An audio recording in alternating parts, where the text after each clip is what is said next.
Shalom, selamat malam Bapak Ibu Saudara Jemaat GPIB Bukit Sion. Pada hari ini hari kedua PSBB di Surabaya, meskipun kita berada di rumah masing-masing, kita tetap bersyukur dan tetap berharap kepada Tuhan Yesus. Kita akan melaksanakan ibadah live streaming di rumah masing-masing, meskipun tidak seperti biasa, tapi Tuhan Yesus tetap hadir di rumah kita. Pemberitaan firman pada malam hari ini, Saudari Nona Sandy Novaldi Sitania. Mari kita berdiri memuji Tuhan dari Kidung Jemaat nomor 18.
Mari kita berdoa. Allah Maha Kudus, segala kemuliaan, kuasa, hormat, puji-pujian bagimu selama-lamanya. Ya Allah, sumber rahmat. Pemerintahan-Mu Kau dirikan di langit, di atas dan di bumi. Engkau Allah yang berfirman, sekarang telah mengerjakan keselamatan oleh Yesus Kristus. Firman yang telah bangkit.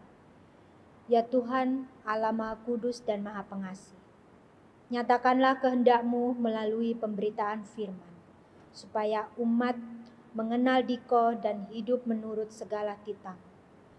Datanglah ke dalam ibadah umat-Mu di rumah, agar kami dikuduskan untuk melayani-Mu. Ya Bapa segala ciptaan, di dalam nama Yesus Kristus. Amin. Bapak Ibu dipersilakan duduk.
Jemaat Tuhan, di malam hari ini kita akan mendengarkan firman Tuhan di rumah kita masing-masing. Sebelum kita mendengarkan firman Tuhan, mari kita satukan hati kita berdoa. Tuhan Yesus, di malam hari ini dalam kesempatan yang indah di rumah kami masing-masing, kami akan mendengarkan firman-Mu. Kiranya Tuhan Yesus memenuhi kami dengan Roh Kudus, agar kami mampu memahami apa kata firman-Mu, dan kami bisa menjadi pelaku firman di dalam hari-hari hidup kami. Berfirmanlah kepada kami ya Tuhan, karena kami anak-anak-Mu telah siap untuk mendengarkan firman-Mu. Amin.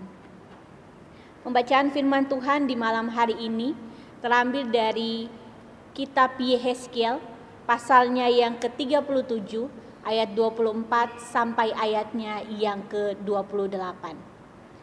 Jemaat, marilah berdiri untuk mendengarkan firman Tuhan.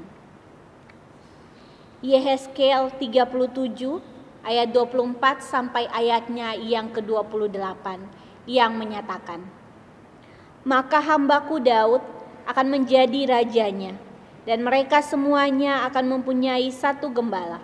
Mereka akan hidup menurut peraturan-peraturanku dan melakukan ketetapan-ketetapanku dengan setia.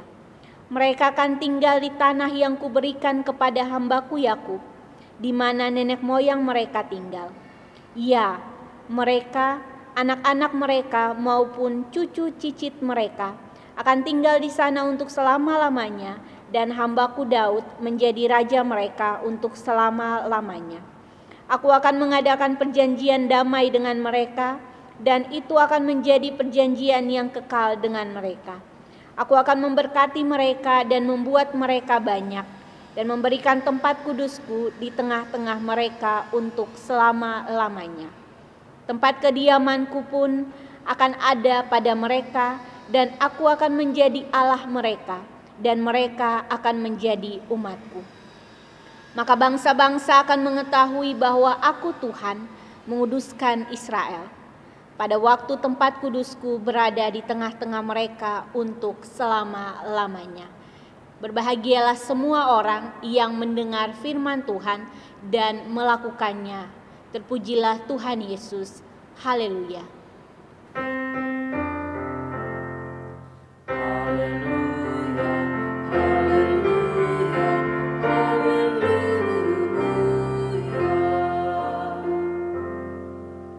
Jemaat dipersilakan duduk.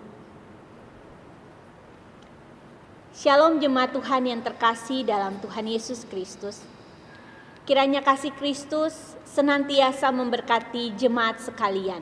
Dalam kondisi tetap di rumah ini, kita akan mengikuti firman Tuhan yang terambil dari Yehezkiel 37 ayat 24 sampai ayatnya yang ke-28.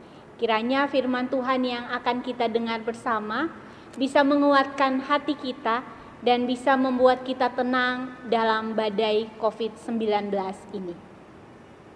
Malam hari ini di rumah kita masing-masing, kita kembali diperkenankan Tuhan untuk mengikuti ibadah rumah tangga dalam rumah tangga kita masing-masing.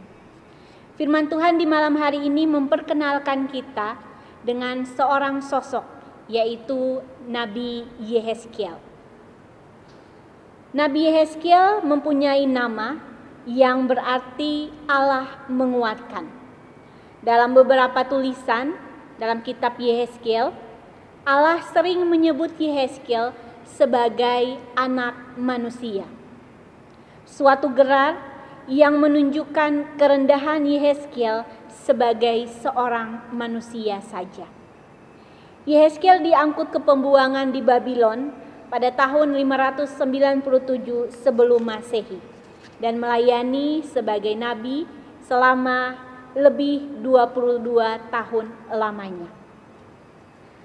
Saat Yehezkiel bernubuat atas Yehuda, Yehuda ada dalam situasi terpuruk, di mana mereka ada dalam pembuangan dengan status kalah perang. Maka pastinya kondisi yang mereka rasakan membuat mereka sangat tidak nyaman. Mereka pastinya mengalami permasalahan fisik dan juga permasalahan psikis. Jadi mereka terpuruk bukan hanya secara materi saja atau mental saja, tetapi mereka juga terpuruk dalam spiritualnya. Kalau kita baca ayat per ayat sebelum bagian pembacaan kita, maka kita akan mendapatkan jawaban mengapa mereka mengalami keterpurukan. Dalam ayat ke-11, di situ dengan jelas ditunjukkan bahwa mereka tidak mempunyai harapan lagi. Dan mereka merasa bahwa mereka sudah lenyap atau mereka sudah mati. Bahkan mereka merasa bahwa mereka sudah hilang. Dalam rasa keterpurukan atas apa yang terjadi pada bangsa Yehuda, Tuhan kemudian menyatakan janjinya lewat mulut Nabi Yehezkiel. Apa yang dijanjikan Tuhan kemudian mulai dapat dipahami dalam bagian pembacaan kita di ayatnya yang ke-24 sampai ayatnya yang ke-28. Kabar sukacita tentang janji Tuhan untuk menyatukan Israel selatan dan utara, yang merupakan suatu peristiwa yang jauh ke depan. Jadi peristiwa ini nantinya akan digenapi lewat kedatangan Yesus Kristus dalam kerajaan Mesias yang akan dilakukan ketika Yesus mulai berkarya. Tema perenungan dalam IRT malam hari ini adalah mengalami pemulihan dan pembaruan dari Tuhan. Dalam Kamus Besar Bahasa Indonesia, pemulihan berarti proses atau cara kembali, baik. Sedangkan dalam Kamus Besar Bahasa Indonesia, pemulihan berarti proses atau cara kembali baik. Sedangkan pembaruan berarti proses atau cara membuat sesuatu menjadi baru.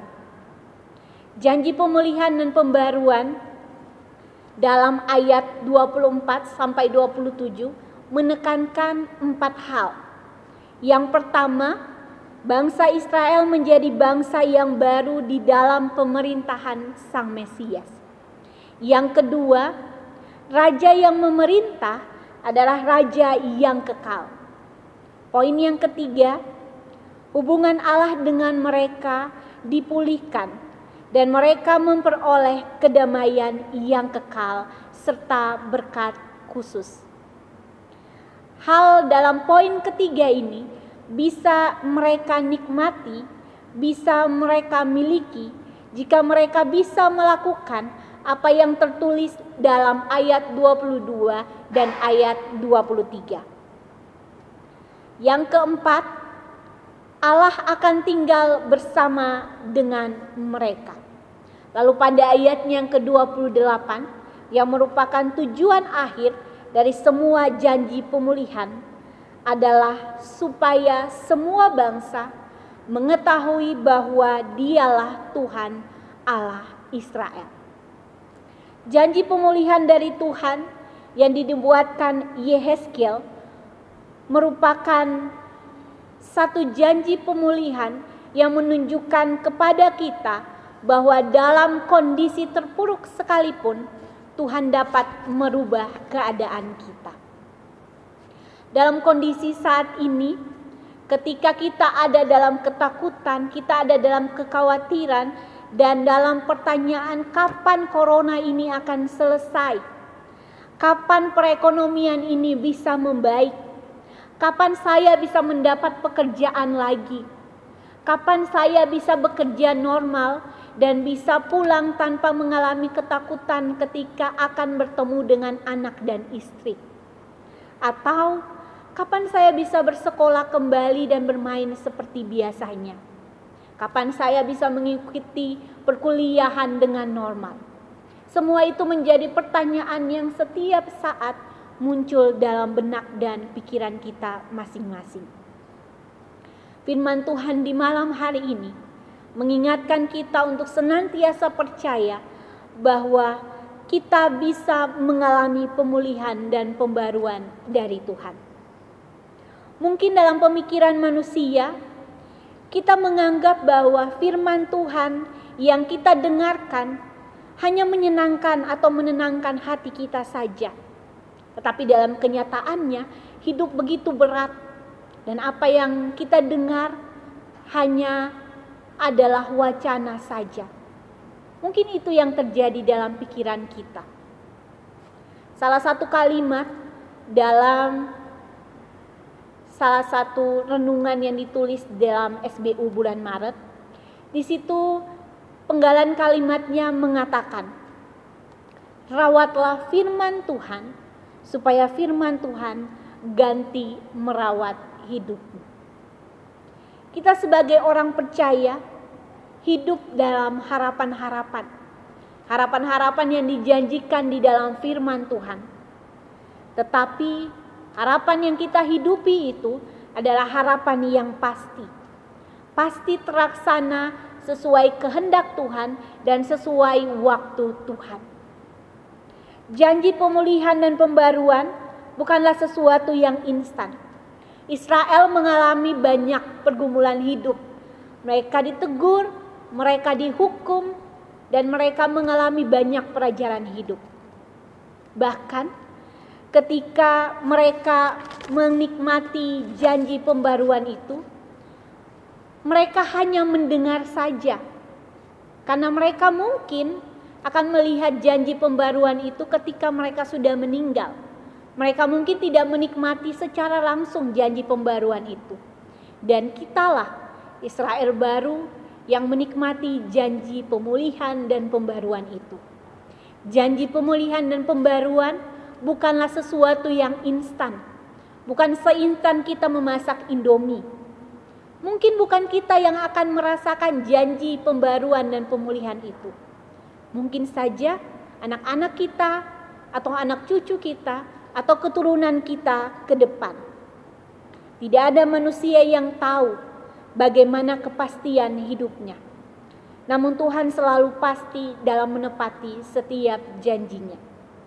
Penggalan firman Tuhan yang disampaikan lewat khotbah Pendeta Bikman Sirait mengatakan, ketika hidup kita terancam, Tuhan memberikan janji. Bukan janji bahwa ancaman akan selesai, tetapi engkau akan kuat melewatinya. Pertanyaannya kembali kepada diri kita masing-masing. Maukah kita mengubah hidup kita, cara pandang kita, dan pergumulan hidup kita untuk menjadi pribadi-pribadi yang dapat menikmati janji pemulihan dari Tuhan. Mari menjadi pribadi yang tahu diri. Kalau kita tahu diri, maka kita akan menyadari bahwa untuk mendapatkan sesuatu harus ada aksi nyata. Ingat bahwa untuk menikmati janji pemulihan, maka kita harus hidup sesuai dengan kehendak Tuhan. Kalau biasanya kita hanya bersaat teduh, berdoa, membaca firman, atau juga mengikuti ibadah sebagai rutinitas saja, maka sekaranglah waktunya kita kembali kepada titik nol dan memulai setiap tindakan-tindakan dan menghidupi ibadah kita yang sesungguhnya dalam tindakan dan aksi nyata selama kita hidup. Selama kita berproses dalam hidup ini, lakukanlah segala sesuatu untuk mendatangkan sukacita dalam hati Tuhan, supaya Tuhan berkenan menyatakan janji pemulihan dan pembaruan dalam hidup kita. Mari menjadi jalan untuk Tuhan menyatakan janji-janji pemulihan dan pembaruannya. Dengan cara setia dalam proses bersama Tuhan dan menjadi bukti kasih Tuhan bagi sesama. Dalam pandemik ini, mari melihat sekeliling kita. Jangan hanya melihat kebutuhan kita saja, melihat isi dompet dan isi dapur kita. Tetapi mari kita melihat apa yang sangat dibutuhkan oleh sesama kita, oleh saudara-saudari kita yang ada dalam jemaat kita. Mari peduli dan saling menopang. Seorang penulis mengatakan yang tidak dapat dibunuh oleh wabah adalah kebaikan kita pada orang lain. Biarlah kebaikan kita menjadi jalan Tuhan menggenapi janjinya. Amin.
Bapak Ibu, mari di rumah kita masing-masing kita sama-sama menyatukan hati kita untuk menaikkan doa syafaat kita. Mari kita berdoa. Kami mengucap syukur untuk kesempatan yang indah di malam hari ini. Terima kasih untuk setiap kebaikan-kebaikan-Mu ya Tuhan dalam hidup kami. Biarlah setiap kebaikan-Mu bisa kami hormati dan bisa kami balas lewat sikap nyata kami dalam hidup dan kehidupan kami. Terima kasih ya Tuhan untuk firman Tuhan yang sudah kami dengarkan bersama. Kiranya kami bukan hanya mendengar dan bukan hanya mengerti, tapi kami bisa melakukannya dalam hari-hari hidup kami. Kiranya kami bisa menghidupi ibadah yang sesungguhnya lewat sikap nyata kami ya Tuhan. Kami mengucap syukur untuk firman Tuhan, di mana kami mendapatkan penguatan, karena kami tahu bahwa Tuhan akan memulihkan dan membarui keadaan kami. Sama seperti apa yang Tuhan janjikan kepada bangsa Israel. Ya Tuhan, dalam setiap ketakutan dan kekhawatiran kami terhadap pandemi COVID-19 ini, Tuhan kiranya mau menenangkan hati kami, agar dalam badai sekalipun kami bisa menikmati sukacita dan ketenangan karena-Mu ya Tuhan. Kami berdoa bagi setiap kami yang ada dalam pergumulan masing-masing. Yang sakit Tuhan Yesus sembuhkan, yang sedang ada dalam proses pemulihan Tuhan memberkati. Tuhan memberkati kami dalam pergumulan kami. Mungkin ada di antara Bapak Ibu jemaat yang hari ini sedang mengikuti ibadah rumah tangga di rumah masing-masing. Yang sedang dalam ketakutan karena kehilangan pekerjaan, yang sedang mengalami kekecewaan karena di PHK, yang mengalami kekhawatiran karena masih harus bekerja di luar. Kiranya Tuhan mau memberkati dan datang bergumul bersama-sama dengan mereka dan menguatkan hati mereka. Tangan pengasihan-Mu kiranya menolong setiap mereka yang membutuhkan pertolongan ya Tuhan. Bagi mereka yang kesusahan karena tidak mempunyai kecukupan dalam memenuhi kebutuhan hidup, Tuhan kiranya memakai banyak orang yang Tuhan utus untuk menjadi jalan pemulihan bagi mereka. Tuhan mau memberkati kami yang masih harus bekerja dan harus mencari nafkah. Kiranya Tuhan mau memberkati agar kemanapun kami melangkah kami bisa dilindungi ya Tuhan. Tuhan memberkati setiap kami, anak-anak yang sedang bergumul dengan ujian nasional dan ujian-ujian kenaikan kelas atau ujian semester dan juga dalam perkuliahan online. Tuhan mau memberkati agar segala sesuatu berjalan lancar dan kami bisa mengikuti setiap kegiatan kami dengan baik walaupun kami terbatas dan harus di rumah saja. Proses-proses yang pemerintah lakukan untuk memutus rantai penyebaran COVID-19 ini, Tuhan mau memberkati.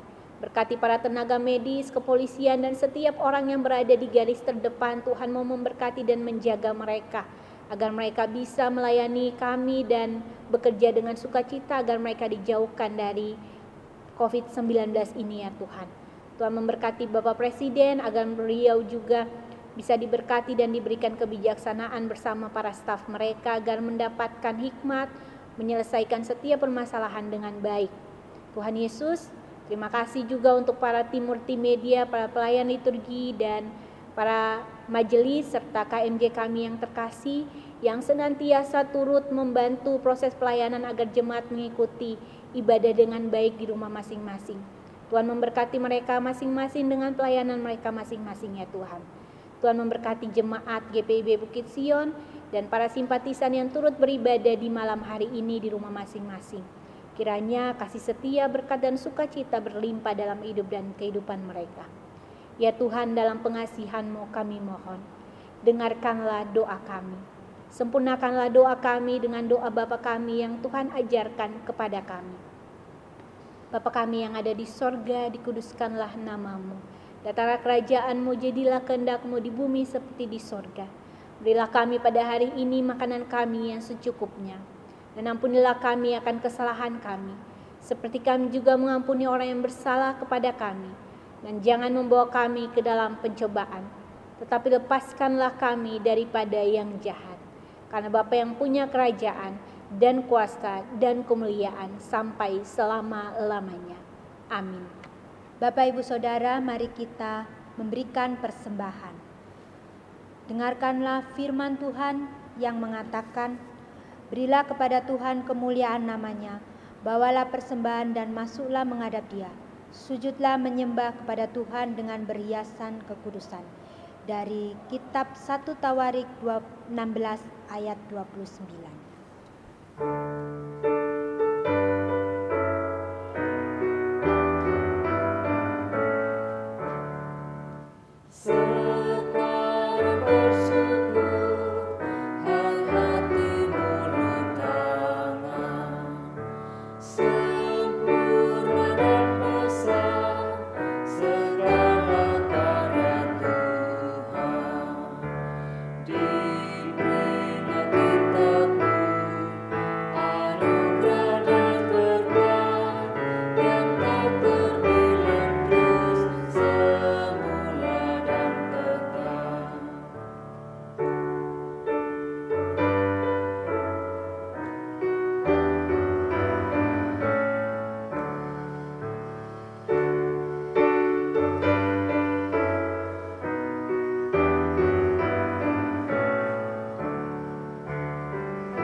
Bapak, Ibu, Saudara, mari berdiri.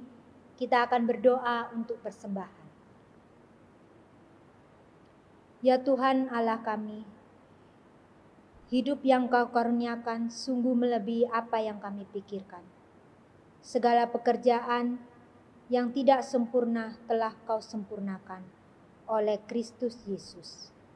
Itulah sebabnya kami bersyukur kepadamu dengan membawa persembahan sukarela ini. Bukan untuk membuat Engkau menjadi kaya, melainkan untuk kemuliaan nama-Mu, serta menjadi berkat bagi banyak orang yang menderita. Amin. Bapak, Ibu, Saudara tetap berdiri. Bapak Ibu, kita sudah mendengarkan firman Tuhan. Mari kita menjadi pelaku firman Tuhan yang setia. Mari kita menghidupi ibadah yang sesungguhnya dalam kehidupan kita hari lepas hari. Kita mengangkat pujian dari Kidung Jemaat nomor 407.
Bapak Ibu, mari dalam situasi COVID-19 ini, dalam ketakutan dan kekhawatiran kita senantiasa berserah kepada Tuhan yang pasti menepati janji pemulihan dan pembaruannya. Kiranya dalam situasi pandemi COVID-19 ini, kita tidak menjadi pribadi-pribadi yang egois, tetapi kita menjadi pribadi-pribadi yang menyatakan kasih Tuhan dalam kehidupan setiap umat yang percaya di sekeliling kita. Mari senantiasa yakin dan berdoa, kiranya Tuhan mau meluputkan kita dan memulihkan keadaan kita. Arahkanlah hati dan pikiranmu kepada Tuhan, serta terimalah berkat-Nya. Tuhan memberkati engkau dan melindungi engkau. Tuhan menyinari engkau dengan wajah-Nya dan memberi engkau kasih karunia. Tuhan menghadapkan wajah-Nya kepadamu dan memberi engkau damai sejahtera.